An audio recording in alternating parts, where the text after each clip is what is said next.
Enzo Ferrari was listed as one of the 50 ugliest cars of all time. This was done by a writer at Bloomberg Business Week. He didn't like the V-angle on the hood. He didn't like all the shapes in all the doors and all that stuff. So if there ever was a time that you were going to sneak up behind a writer with a rock, this was the time. Wow. Wow. Wow. When the Enzo came out, I was like, oh my God, this is life-changing. It's the future. You were seeing the future in 2003 or 2002. This car was so far ahead of everyone else that it just shocked. Yep. And that's the thing, is that you almost have to, the media tries to push their ideas upon you. Mm-hmm. So if you have a media guy that does deserve to be hit by a rock, that's the guy. Yeah, definitely, for sure. And besides Bloomberg Business, why would I care what you think about what this car looks like? I was just reading Bloomberg Business Week the other day, and I said, how am I going to adjust the transmission on my Apollo IE? There we go. Yeah, no, I didn't do that. It's a Pininfarina design, which they've always been. Pininfarina's always been ahead of the curve on everything that they've done. They did that Tuatara. Mm-hmm. And the Tuatara they did a decade before the car ever came out. So, I mean, it was once again ahead of its time. Yeah. So there was a lot of innovative, cool stuff on this Enzo. It had center locking wheels. Mm-hmm. It was the first car that came out with carbon ceramic brakes. Ceramic brakes, yeah. So there was and it was the first Japanese designed Ferrari ever. Yep. What are you talking about? Japanese designer for Pininfarina designed this car. Oh, I didn't know that. Yeah, so and if you look at it, I mean, I guess you have to kind of understand the Japanese styling and design language, but you can see, as you're staring at it, you can see it. Because I didn't know it at first, but when I started reading about it, because he's a famous designer, for this car, which I just thought was beautiful, what they executed with this. The crazy thing on this car is that I get that it doesn't have a radio. I mean, you want to hear that engine, and I get that. They still had wind-down windows, because if you take a look at the Dodge Vipers of the era, the Dodge Vipers had electric windows because the electric windows were lighter than manual windows. Yeah, but this was probably all carbon fiber and stuff in this car. Yeah, you're probably right. They probably figured out a way to make it lighter, but that was surprising that they did keep a manual window in something like that, especially when in that same era, the Dodge Viper was using electric and it was lighter, and that's why they used electric. And the Viper had a radio. Yeah, which this car did not. This had the offset pedal box, so you had to get used to that whole. You probably won't get a chance to get in an Enzo. If you do get a chance to get an Enzo, call me. Yep, I would like to be your friend. Please hit us up here. But when I first got into the Dodge Viper and I got in and my feet go off to the side from the offset, I was like, wow, this is weird. It's really odd. Yeah, it is. It's different. I mean, the AC Cobras did that too, way off to the side. I've not driven one, so I didn't know, but I was just really surprised at how that was tough at first, but I got used to it quickly. Yeah, but it was definitely, I definitely wasn't a fan at first. Another thing that I know I wouldn't be a fan of on the Enzo is the racing harness seat belts. And I get why they're on there, but I had a friend that had a Viper with the club version, the ACR version, that had the racing harnesses with it, and it was really awful. I mean, because 9 times out of 10 when you see one of these, you don't see the racing harnesses. Yeah, they have the holes in the seats, but they're nowhere to be found. But at the same time, he had them so that when you were in it, you had to have them on, and the AC in the Vipers didn't work very well, anyways. At least his didn't. When you started slowing down in traffic, it started getting hotter and hotter, so you're always sweating right where that harness is resting. Yeah, so it was a little tough deal. As a matter of fact, it got hot enough there I needed a drink. Cue the whiskey, girl.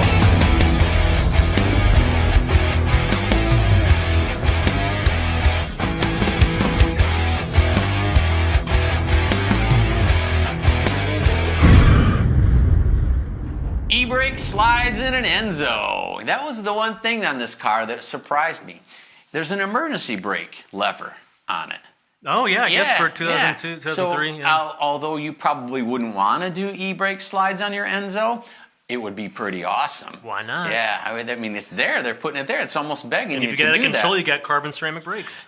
It's got a 6-liter V12, which this engine replaced the F50, the V12 that they had. This is a whole new design that they were taking off with. I'm still disappointed in the fact that because we complained about this on the F50 episode, the fact that the F50, it was a Formula One engine that the Formula One version ran to 13,000 RPMs, and then their version ran to 8,500. And this does basically the same thing. I mean, it's an 8,000 red line, and it's a V12. I mean, man, amazing. Oh man, it should have been.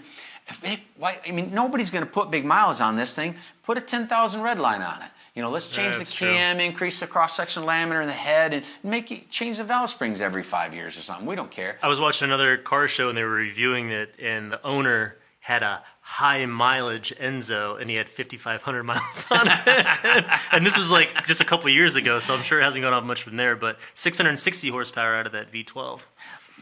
The thing is on this car is that they did a lot of race stuff on it, and that's the thing that bugs me, is that they didn't do the 10,000 RPM engine, but the rear hatch is so thin that it takes 2 people to raise it up. Yeah, it's so huge. I mean, they're trying to save weight on it, but it's still a pretty beefy car at almost 3,300 pounds. Oh yeah, very large car, and mid-engine, you know, that was pushed way back in there. I do like, speaking about the motor, how when you open up that rear hatch, you see the motor in all of its glory and everything connected to it and suspension. You don't see that anymore nowadays. That's like a pastime. They hide all the good stuff. Now the Zonda is an exception to that, and so is the Huayra. When you pop those open, you can just really see everything, and I love that. But I hate the fact that so much of that stuff is getting hidden. Yeah. Because it's like every McLaren ever built. I mean, you look at the car and you can't see the engine. I really want to see all that. I really want that exposed. Agreed. And it takes away from some of that. And I know that as these cars go electric and then people get sick of it and they go back to internal combustion engines, that's a sales pitch right there.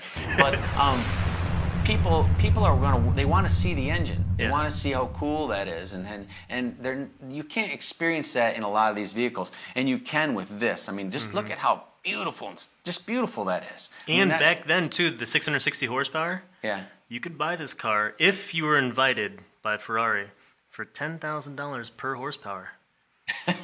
660,000 original MSRP. You know, and these engines weren't cheap. These engines right now, there was one for sale recently. They wanted $375,000 for just the engine. Wow. But I mean, realistically, these engines are real. I got a chance to tour the Ferrari factory. And they don't allow cameras or anything in there. And believe me, except for these pictures. Believe me, I'm kidding. Believe me, I really wanted to take some photos. But they're dead serious about that. But you see all the machining processes and everything and how it's done there at Ferrari. It's a pretty exciting thing to watch them build those engines because it's so mechanical and just so raw. Yeah. You know, it's not machines doing it, it's people. And that's where we talk about the soul of these cars. Really? And this car has a lot of soul, and it's gonna hurt me in the styling area because I love the car for what it is and what it embodies. But do you hear an alarm going off?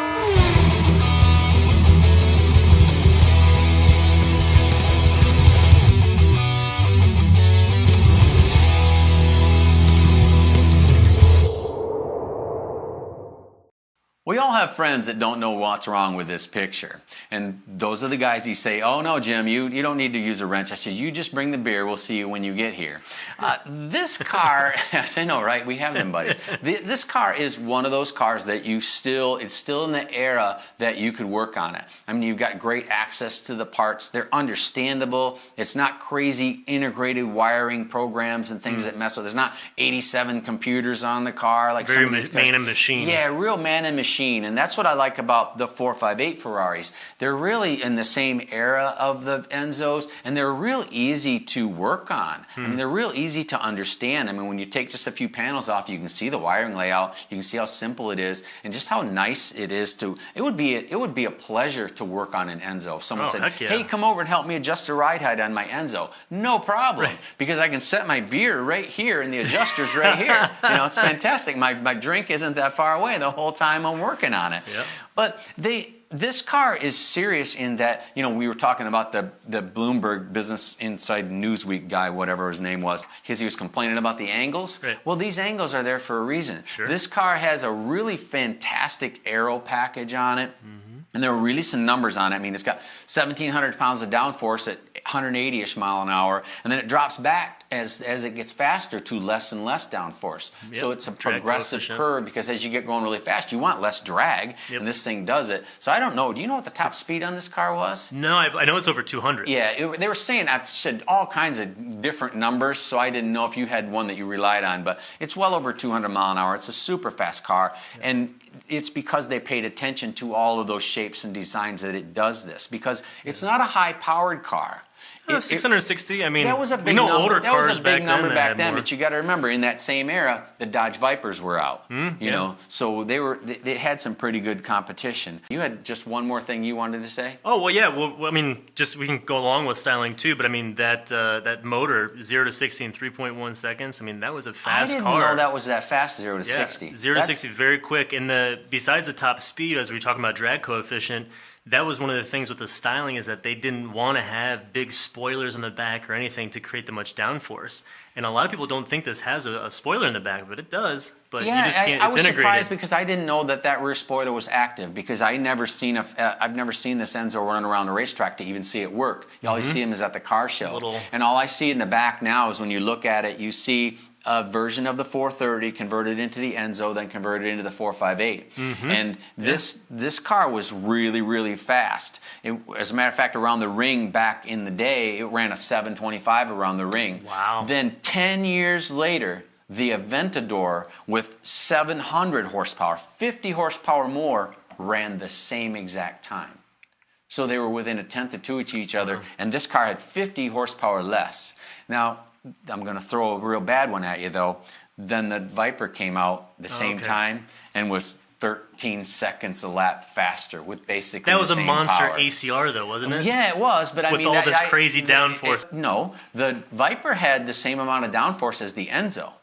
The thing about the Viper is that it had that big engine that had a tremendous amount of torque. So although we're looking at a horsepower number, you should also be looking at the torque number. And the V12 engines are fantastic engines. They sound great, but they don't make a lot of torque. You get a big 8-liter Viper V10 out there, now you're making some big torque numbers, and that hauls you out of the corners, and they get you all that lap time cut off. And this is my fault, because I should have done this thinking ahead, but I would be curious if the FXX Enzo went around the Nürburgring and what that got for a time. Well, if you take a look, like the Murciélagos were in the same era as this Enzo was, it was 15 seconds a lap slower. Yeah, I was going to say it was that not thing, even on the same plane. That's a beast. They were car. both out at the same time, and I mean, it's almost embarrassing for. And the Murciélagos, don't get me wrong, they're cool looking cars, but as far as performance cars go, and we've talked about this before. I had a buddy loan me his Murciélago, and I was throwing it around, and I said, "Man, this car is dangerous." I said, "Don't take this car and throw this thing around." I said, "You're going to wreck this thing." And because I would dig and dig and dig, and then it would just bind up, and then it would jump out like 2 feet, and you'd have to catch it. And so a month later, I'm watching the news, and there's this car on the news, burned up, crumpled Hulk, because exactly what I told him was going to happen. The car's hooked, and then it's gone. And that's probably why it was so slow at the ring. The guy running around the ring was probably scared of it, because I was scared of that Murciélago. But almost any Ferrari, if you're a Ferrari owner, you push these cars, they're very forgiving. They're very racer friendly, because when you want to have a fast car, you want to have a car that when it reaches its limit, gives you room to play with it so that you can stay at its limit. If you've got a car that when it reaches its limit and then it's gone, that's not a good race car. And Ferraris are good race cars, because when you get to the limit, they will talk to you and they'll tell you, hey, you're starting to get in danger zone, then you push it a little into the danger zone, you can still catch it and bring it back. But the Murciélago was one of those cars that when you got near the danger zone, it was all over. And back then, too, you got to think that, I mean, Lamborghini wasn't in racing like that. Whereas Michael Schumacher helped design this car as well. Oh, I didn't know that So either. he had a lot of input to do with this car, which is why it's so great. So, I mean, that also makes sense, too. All right, it's time. I hear squealing noise.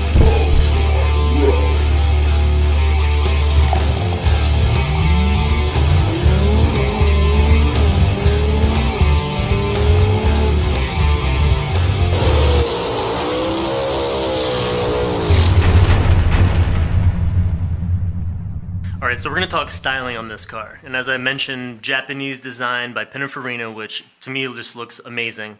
But of course, those angles at the front, a lot of people won't understand that. But when you look at them side by side with a Formula One car of the era, you start to see the cues, why the nose goes out. There's such a long overhang in the front. That's to give you that F1 styling. You also have the way that the front hood comes down to a cone. That's also from the F1. And also looking at the back, there's like no overhang in the back of it.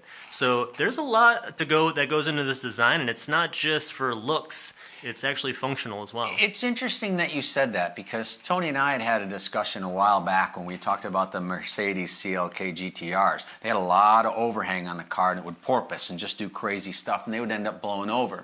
And then Ferrari came out with this, and this is when they really started just chopping the backs off of cars. And people were like, wow, why is the back of that car so short? Because, I mean, if you take a look at Ferrari, like the 458s and things like that today, there's not very much back end of that car, because they just don't want the leveraging and the porpoising. So you're right, they were really on top of it. Yeah. But I still think that my biggest problem with this car, and I know that I'm jumping ahead of you on styling, but I'm going to have to do that because I want to influence Tony's opinion on this car. I don't know. My opinion is going to be pretty Tony good. was supposed to go first, but I'm going to throw something in because I don't want him to mess up. I hate disagreeing with him. We always end up disagreeing on just about everything, and I end up drunk and agreeing with him, and I'm not going to do that this time. I'm going to keep my whiskey down, and I'm going to stick to my guns.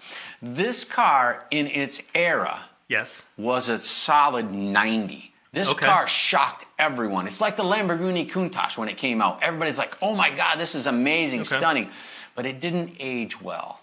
The biggest problem with this car is that when you walk up to this car, the technology that they put in it was current technology, but you can see it's dated technology. And that's what I think is going to hurt the car the most in styling, and that's why I have to bring it back. It's still a good number because it's still a stunning, amazing car, and it's got beautiful lines, but it's not very stylish. It's very functional, so I'm going to give it a 65. Whoa! I know. Whoa! But I wanted to give that number out there because I didn't want you to come back with some other crazy number, because once again, we carpooled today and this day Tony drove and I don't want to walk home. Yeah, I mean, hearing what you said, I think I might bring mine back a little bit, but I was thinking about it from when I first saw it. When I saw it back in 2002, 2003, it just, like you said, knocked my socks off. It looked amazing to me. And so I actually gave this a very, very high score, but I'm thinking about bringing it back to about an 85 because you're right. I was a 90. Let me change. 85 is good, but let me do something for you right now. This might help Tony out just a little bit. You ever at high school and you got Cindy Johnson? She's just the hottest chick in school. She's a solid 10, and then Barbara Frost shows up and she's the new 10, and Cindy has to move down a number. Everybody moves down one. I think that's what happened to the Enzo, is that better looking cars came out after that. Yeah, so it was still a solid 10 in its era, but Barbara Frost showed up and moves it down. Yeah, but to me, your Barbara Frost is the LaFerrari, and to me, I think this looks better than the LaFerrari. On that note, okay, let's talk about performance. Yeah, this car in performance, I think that because it did such an amazing thing in its era at the ring, put down such an incredible number for the horsepower that it was putting out, and it was fast around Fiorano and stuff, so it put down a really good number. And everyone says that it was a really fantastic driving car that was really forgiving. I think they hit all the numbers on it, so it's going to hold a lot higher number than it should for me, because honestly, it's probably a 65 car, but overall, the way that the car, you report that it handles and works and functions and is shown to be extremely reliable, I'm going to give it an 80. Oh, nice. Thank God. I was right on line with you. Because I agree. I think this car is right on with the performance. The F50 was F1 engine in that car, and this one kind of converted it to F1 technology and also being a road-going car. And so I think they came a long way since the F50 with this car. And just the horsepower, the way it sounds, performance-wise, I actually gave it an 80. Oh, same number. All right. Right there. Well, it definitely deserved it. Congratulations, Ferrari. You got a toast. Thanks for watching. Be sure to like and subscribe. And you know what they say, if you have an opinion that's different than ours, keep it to yourself.